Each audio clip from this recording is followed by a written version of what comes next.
Good afternoon, everybody. Konnichiwa. I am very privileged to be here, and I want to thank Foreign Minister Kishida and the government of Japan for hosting us here in Hiroshima for the G7 Foreign Ministers meeting of 2016. I also want to thank our terrific ambassador, Caroline Kennedy, and her entire team for their hard work and for what they are accomplishing and strengthening, building the relationship between the United States and the people of Japan. My fellow ministers and I today and yesterday had a really very busy couple of days, very intensive discussions, 5 different sessions, I think, 2 working meals. And we covered a range of topics which I know Fumio Kishida has talked to you about a little bit earlier. Before I get to those issues, I want to express on a personal level how deeply moved I am and how honored I am to be here as the first Secretary of State to visit the beautiful city of Hiroshima. Earlier today, as you know, I joined Foreign Minister Kishida and the other ministers for a tour of this extraordinary Peace Memorial Museum. It is a stunning display. It is a gut-wrenching display. It tugs at all of your sensibilities as a human being.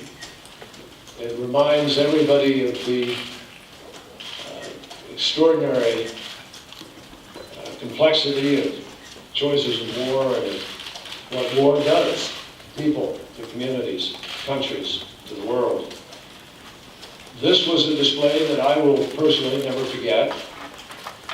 I don't see how anyone could forget the images, the evidence, and the recreations of what happened on August 6, 1945. But the reason we came here was not to be stuck in the past. We came here and drew from the experience of touring in this museum how critical it is that we all apply the lessons of the past to the future and the present. Going through this museum was a reminder of the depth of obligation that every single one of us in public life carries. In fact, every person in position of responsibility carries. To work for peace, to continue the efforts that President Obama and other leaders came together to talk about in Washington a few days at the Nuclear Security Summit, to create and pursue a world free from nuclear weapons. Going through this museum was a reminder of the indisputable truth that war must never be the first resort. If it must be the last resort because of the utter failure of all diplomacy and of all other choices. It was a reminder also for all of us of why these meetings and these relationships matter so much. Why close cooperation among all of our nations is so enormously important. Because the peaceful, stable international system that we have built in the decades since World War II are not a given. They're not automatic. They require work, investment, leadership. That order must be preserved by leaders and nations who have designed it and who are party to it.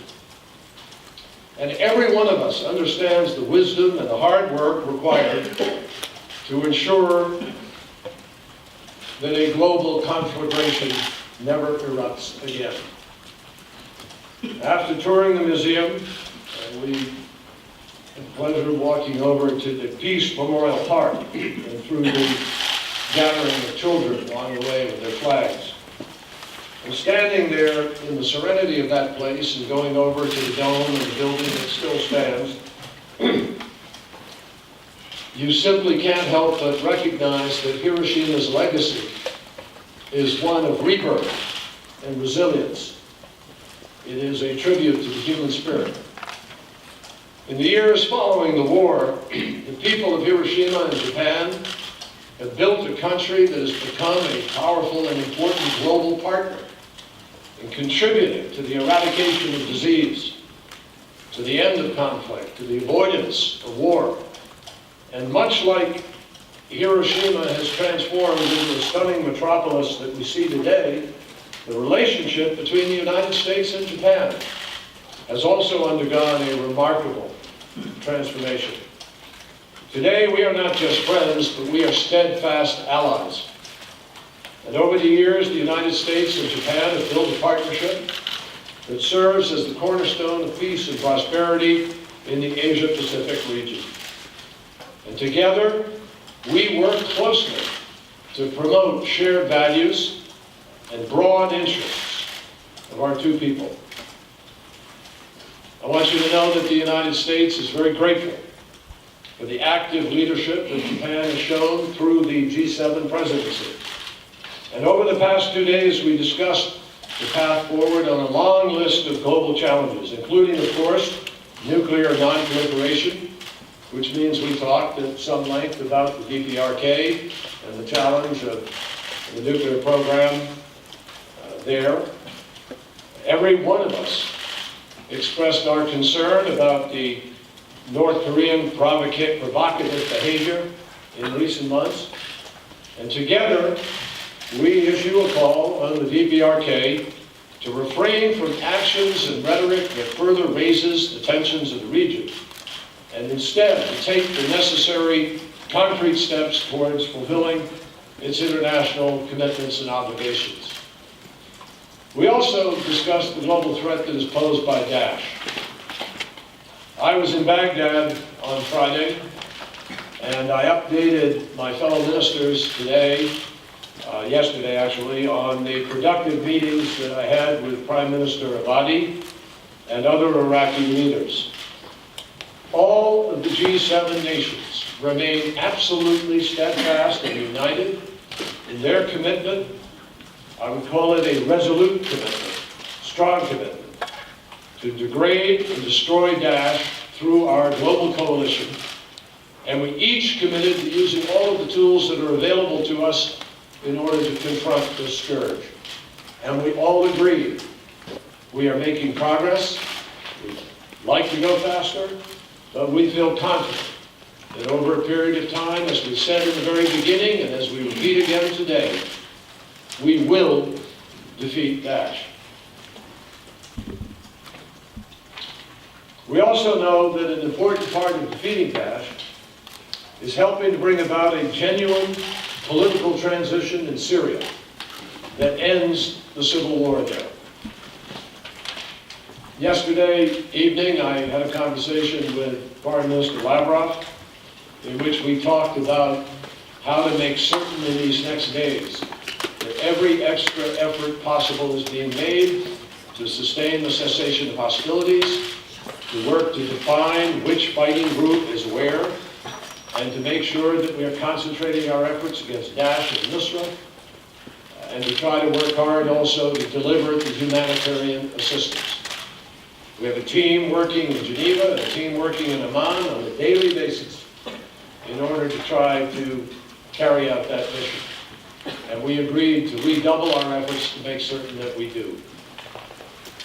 Here in Hiroshima, we discussed how we all can contribute to the continuation of the cessation of hostilities with the goal of advancing negotiations shortly to stop the violence and lead to a political transition that the Syrian people want and deserve. But as we have said all along, in each communique from Vienna twice, in the United Nations Security Council Resolution 2254, and in the Munich communique, we have repeatedly said this must be a Syrian-led, Syrian process. And in the end, it will be determined by the Syrians themselves, showing the capacity for compromise and the capacity for negotiation to bring peace to their country. Ending the Syrian civil war is essential Not only because the violence and the sheer human suffering has continued for too long, but also because ending the conflict is an essential part of reducing the capacity for a Daesh to expand its activities, whether it's to Yemen or to Libya or elsewhere. It is essential to reducing the number of terrorists who may try to return home to Russia, to Central Asia, to Europe, to the United States, in order to carry out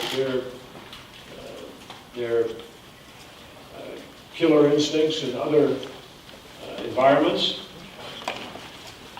But also, it is the key to stemming the flow of refugees throughout the world, and particularly the Middle East and Europe. The refugee crisis demands a global response, and we all agreed on that here. And that is why President Obama is hosting a high-level event at the United Nations General Assembly in September with the aim of expanding the humanitarian safety net and creating more long-term, durable opportunities for refugees to those who are fleeing intensive strife or persecution to be able to find safety and asylum. Over the course of the summit, we also discussed the conflict in Ukraine. I might add at some length, with a determination to try to implement fully the Minsk agreement. In fact, we underscored the need for both parties, Russia and Ukraine, and Russia helping with the separatists to pull together the full implementation of the Minsk process. We also discussed international maritime issues. I reiterated the United States' commitment to maintaining peace, security, and safety on the open seas by protecting freedom of navigation, overflight, and unimpeded lawful commerce. And the importance also of ensuring that disputes are managed without unilateral actions, without militarization, on the basis of international law and diplomacy. We discussed the need to support the political process in Libya and the new government of national accord. And the foreign minister of Italy and I, who put together the meeting that took place in Rome that helped to shape what is happening now, have agreed that, together with our colleagues, that we need to have another meeting shortly, and we intend to schedule that as soon as is possible. We also discussed Afghanistan, and you're getting a sense of how broad these discussions were. There wasn't one of these discussions that was just a 2-minute flyby. They were in length, in depth, and with substance.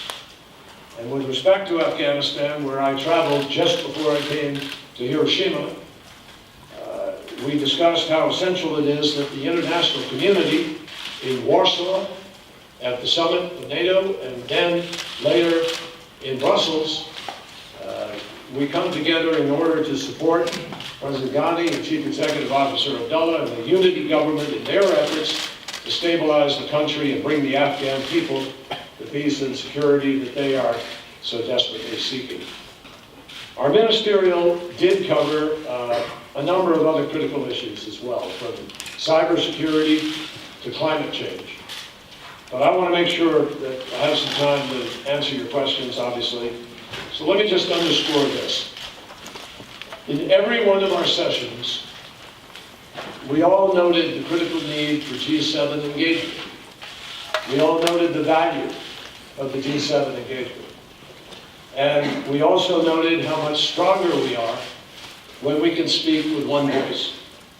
When our leaders come together next month in Hiroshima, I am confident that they are going to build on the progress that we were able to build here, which you will find in each of the communiques that you have.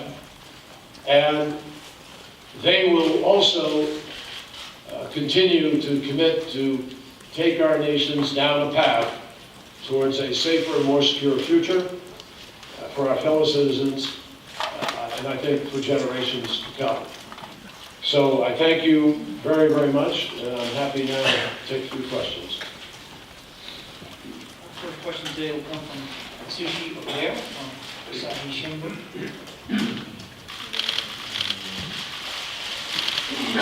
Thank you so much, Mr. Secretary. Welcome to Hiroshima. My name is Atsushi Okudera from Asahi Shimbun, a DC-based correspondent. Firstly, today you visited the Peace Memorial Park as the first U.S. secretary since the end of the World War II. It's more than 7 decades. And you wrote a message in the guest book, quote, everyone in the world should see and feel the power of the memorials, unquote. And does it mean when you go back to Washington, D.C., you will recommend to President Obama to visit here, Hiroshima? And how will you explain your experience here in Hiroshima to the President? And one more thing, could you describe a little bit more how you felt when you look at the picture of the people who are suffering from the effect of the bomb, and when you heard the story of each sacrifice? I want to ask you, as one of the second generation of the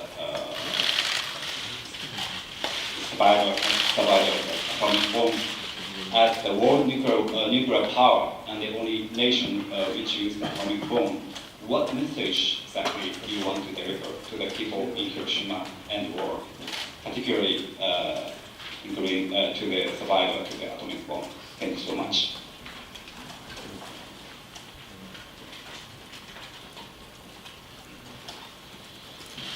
Well, thank you for the question, and I'm pleased to be able to shed a little bit more light on the visit. First of all, you quoted my words.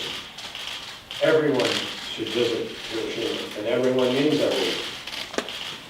So I hope one day the President of the United States will be among the everyone who is able to come here.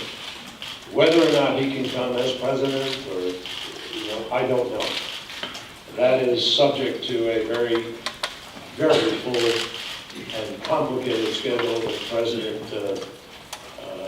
has to plan out way ahead of time. I know that he is invited to do so. I know because he has said so publicly, he wants to come to Hiroshima sometime. But whether or not that can work in the next visit, I just don't know. With respect to how to explain the experience and how did I feel, I think the most moving, the most impactful moment in the museum is this extraordinary domed virtual display of the city of Hiroshima. And you look at the city of Hiroshima, and then there's a close-up of life in the city of Hiroshima with the boats going by the river. You see the city in sort of more personal sense. And then it backs away, and you get an aerial view, and then suddenly see a bomb moving down towards the city, an explosion, and the incredible inferno, the conflagration that follows with this amazing cumulus cloud going up into the sky, and then the devastation in its wake. It is a brilliantly done, remarkably powerful, very important message to anybody who sees it, not just about that particular bomb, but about what happens in a world with massive weapons of destruction, even conventional weapons, that have huge capacity today to do enormous damage. And I was very moved by that. I was very, it was very personal. What it underscores to me, and as I said in my comments a few minutes ago, in terms of the obligation of any leader anywhere, is anybody who's been in war, and I've been in war, knows the insanity of it, and knows how complex it is with respect to loss of life and innocent civilians and people caught up in it. And so we all have to work to avoid that. And that's what President Obama is committed to in his efforts with the Nuclear Security Summit, his efforts to be part of an initiative to rid the world of nuclear weapons. Now, we all know that's not going to happen overnight.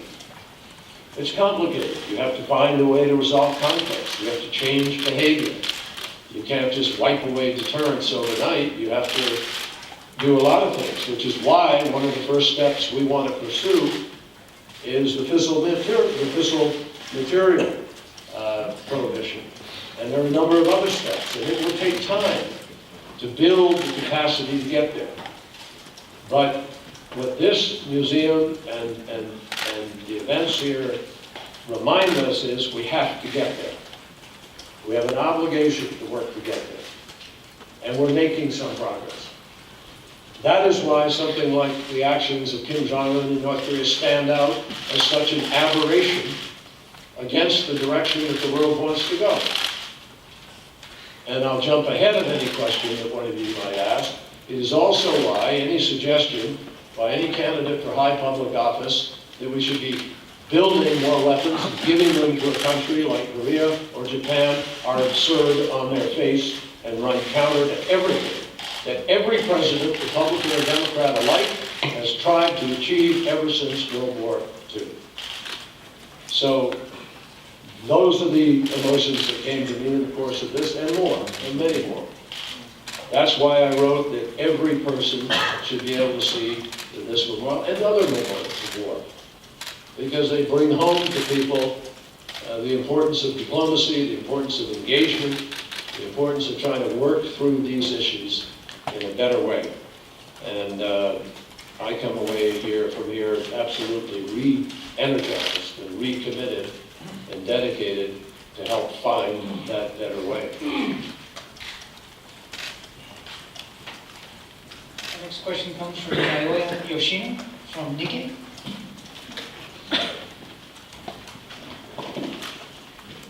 Thank you, Mr. Secretary. I have a two-part question. Who? My name is Naoya Yoshino. No, I know your name, but you have a something part question, I have a 20-part question.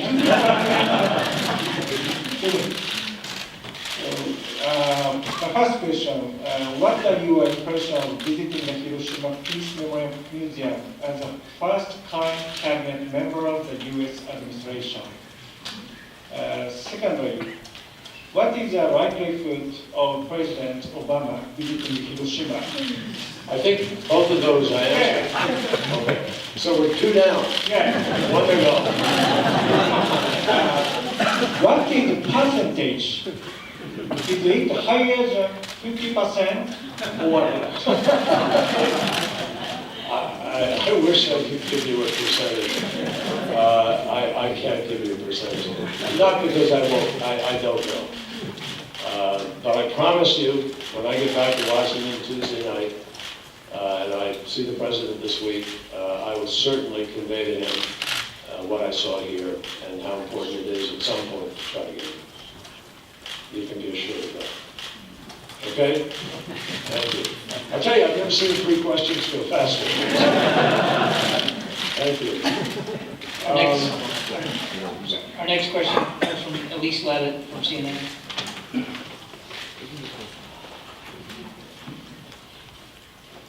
Thank you, Mr. Secretary. After seeing what you saw today, do you feel confident the world is doing enough to stop North Korea from using a nuclear weapon?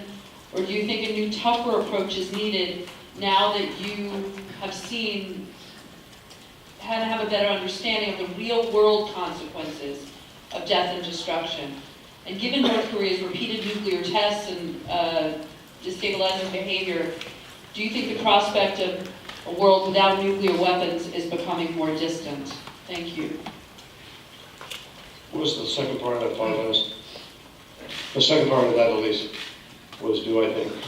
I mean, given all the activity we've seen from North Korea, not only its nuclear tests, but its threats to use a nuclear weapon, don't you think the prospect of a world without nuclear weapons is becoming more distant? despite your efforts at a nuclear-free world? Thank you.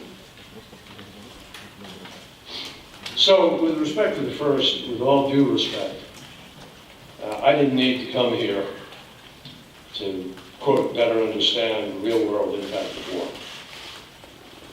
I understand the real-world impact of war. I am a child of World War II, born in 1943, and have seen since I was growing up the effects of war. A young boy in Berlin, seeing the burned out Reichstag, Hitler's bunker blown up, and the consequences of war for that generation that were our parents. In addition, I obviously served in the war, and I saw it there. What I got here was a first-hand sense of what happened in Hiroshima, and what happens with a nuclear weapon, particularly in terms of its types of destruction.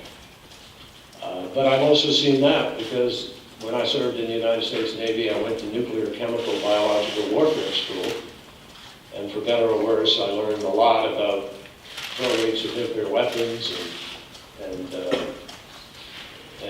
radiation sickness and all the other issues. So for me, what today really was a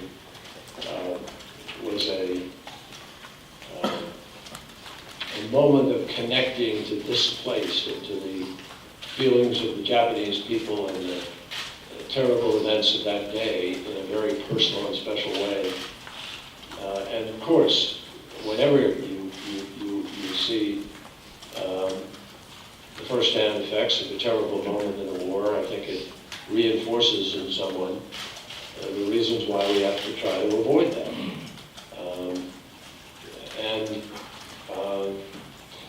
You know, am I confident that we're doing enough or need to get tougher to stop it? We are tougher now. We fought, together with some of our closest friends and allies, to get China to sign on to a tougher UN Security Council resolution just a few weeks ago.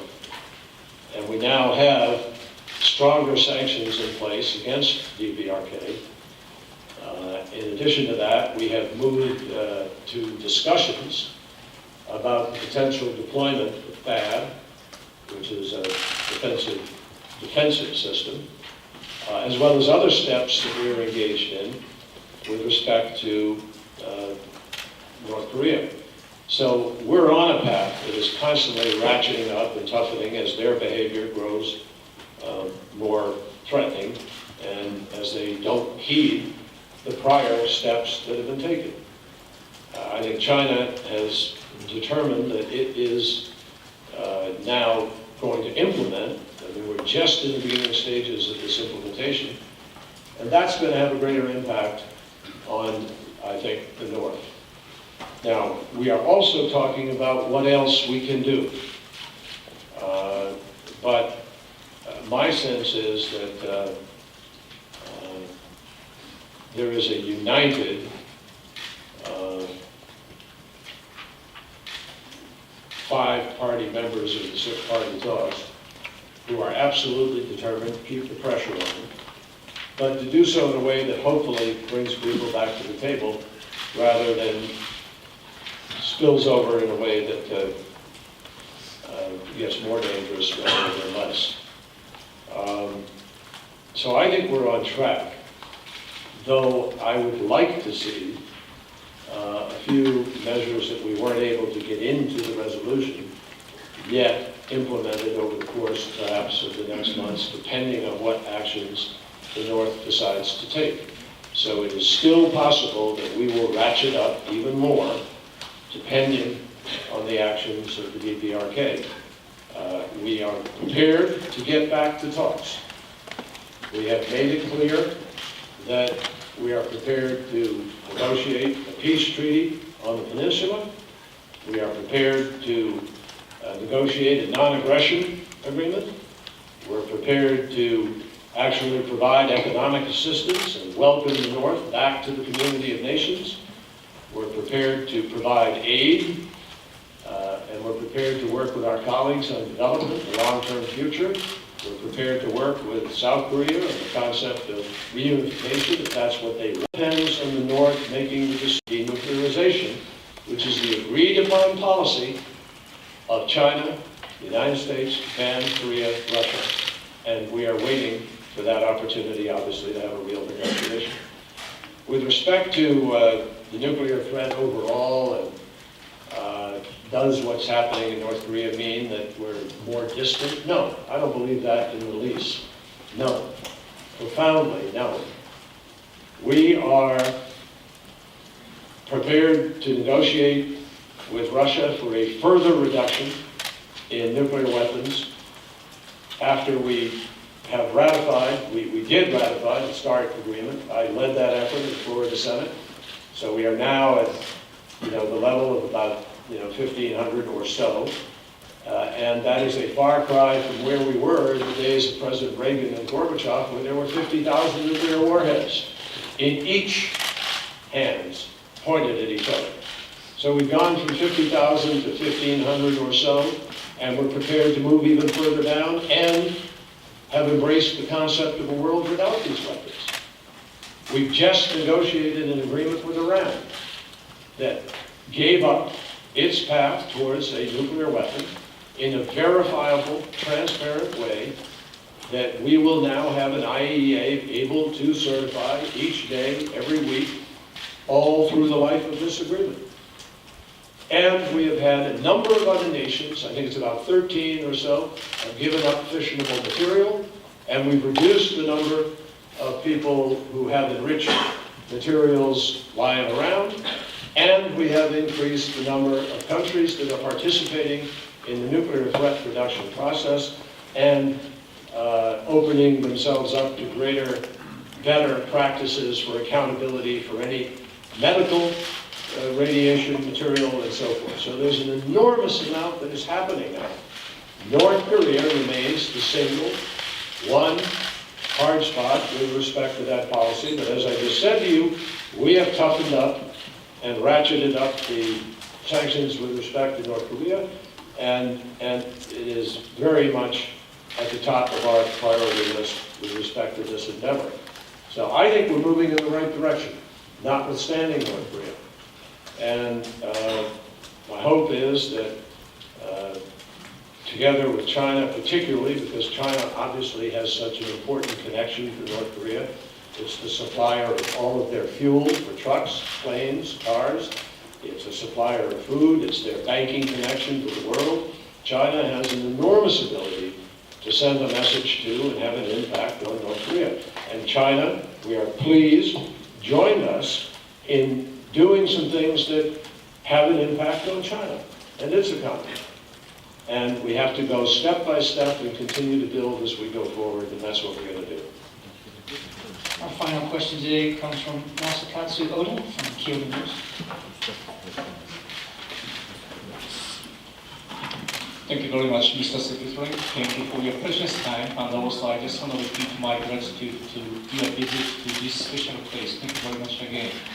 My question might be overlapped by my two colleagues regarding your visit to Hiroshima, but I would like to ask you, what the fundamental meaning of your visit to Hiroshima in the context of the history of the mankind who have been and will be under the shadow of nuclear threats? And also, based on this experience, how would you energize the nuclear disarmament agenda? Nuclear disarmament looks like a standstill for a while since the President Obama made his concrete proposal on the nuclear reduction 2013 June in Berlin. So what would be a priority of your government and Secretary? What would be a priority on the nuclear disarmament agenda after this visit? Thank you very much, sir.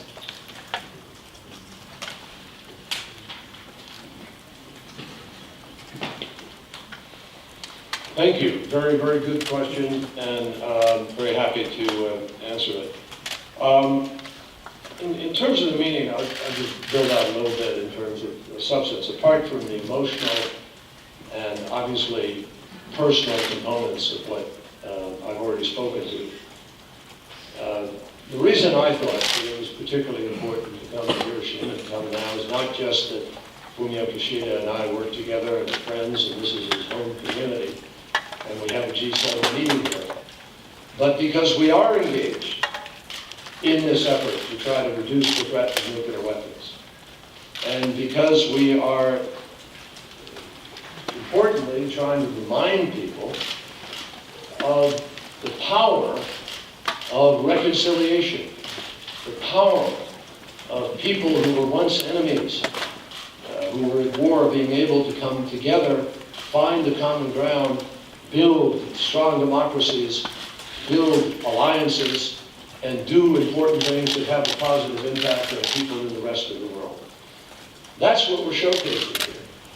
We're showing the strength of this friendship, the strength of this alliance, and the important message that comes from the transformation that people who were once, as we saw in the photographs upstairs, depicted in the horror of the aftermath of the atomic explosion, who have come from that moment to a place of incredible prosperity and accomplishment, where their country is participating and leading, in many cases, on important issues globally. Japan is a global leader. Japan has worked with us to help deal with Ebola. Japan was there ready with emergency funding to help us get protective equipment to people and to have people be able to have the shelters that they needed. Japan has been there in Afghanistan, helping us with respect to the humanitarian efforts and the recovery and development. Japan has been there with Syria in an effort to help deal with the problem of refugees. So we have built out of the ashes of war and that moment of horror an extraordinarily strong relationship that stands as an example to people all over the world about what can be. And I would hope that somebody like Kim Jong-un would look at that and see the good faith with which people were able to come together and make good things happen. So I think that's an important message. Also, we came here because President Obama is deeply committed, as he just evidenced in his 4th meeting and the last one in Washington, to underscore the importance of nuclear security. We must secure nuclear materials so that they don't fall into the hands of the terrorist organization and they try to create a dirty bomb, not a full nuclear bomb, but a bomb which has nuclear radiation components and therefore can kill a lot of people. And that's another reason for being here, because we have an immediate task to work together to deal with the problem of violent extremism, which remains a challenge for the safety and security of people. And finally, to answer your question about, you say we seem to be at a standstill. The fact that one particular meeting ran into difficulties does not define a world at a standstill. That meeting ran into difficulties because there was an inability for some to agree that there had to be a decision to go forward by consensus. And we didn't have that decision for consensus. So that's why we particularly were concerned about how to go forward. Now I'll tell you why. Because some countries, and I understand the emotion of it, want to just outlaw every nuclear weapon tomorrow. I understand why people want to do that. But to do that without working through all of these other things that we know we have to work through is not to make the world safer. This has to be done, and we're for it. But it has to be done in a way that works up to the capacity to accept that you, in fact, are not making the world more dangerous because you've done away with the level of deterrence for activity. You're actually making the world safer. And the steps that we need to take, and you asked me what are the steps and priorities, one would be if we could ratify the nuclear test ban. We'd love to ratify it. President Obama wants to do that. But we haven't yet been able to get that through in the Senate.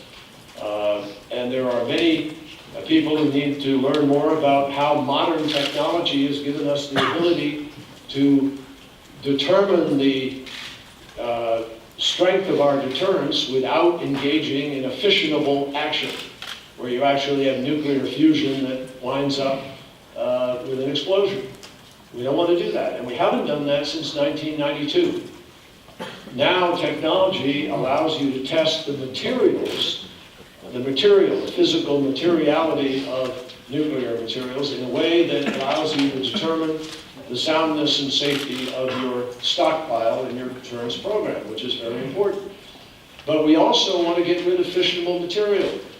If we could do the fissionable material restriction, that would be helpful. And finally, the nuclear safety initiatives that were laid out at the nuclear summit in Washington by President Obama, all of those are top priorities.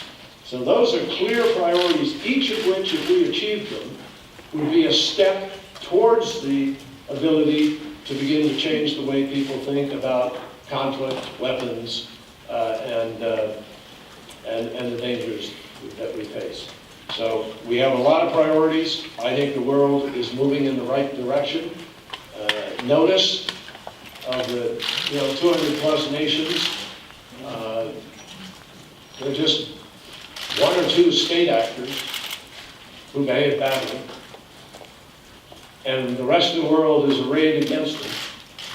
And then we have the challenge now of non-state actors. And that, we are learning, is a complicated, time-consuming effort, but it's one that we are rising to the challenge of, and where I am convinced we are ultimately going to prevail. Thank you, everybody. That concludes today's. Thank you all very much. Thank you.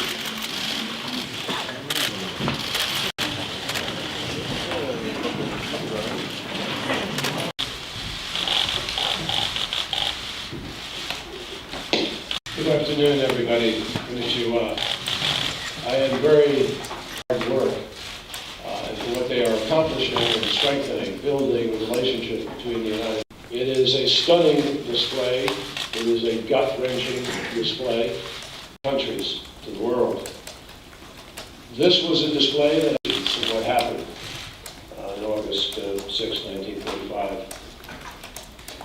The past to the future and the present. Going to continue the efforts that President Obama and other leaders came together to talk about in Washington a few days. That order must be preserved by leaders and nations that a global conflagration never erupts again. We talked at some length about the DPRK and the challenge of using all of the tools that are available to us in order to confront home to Russia, to the Central, particularly the Middle East and Europe.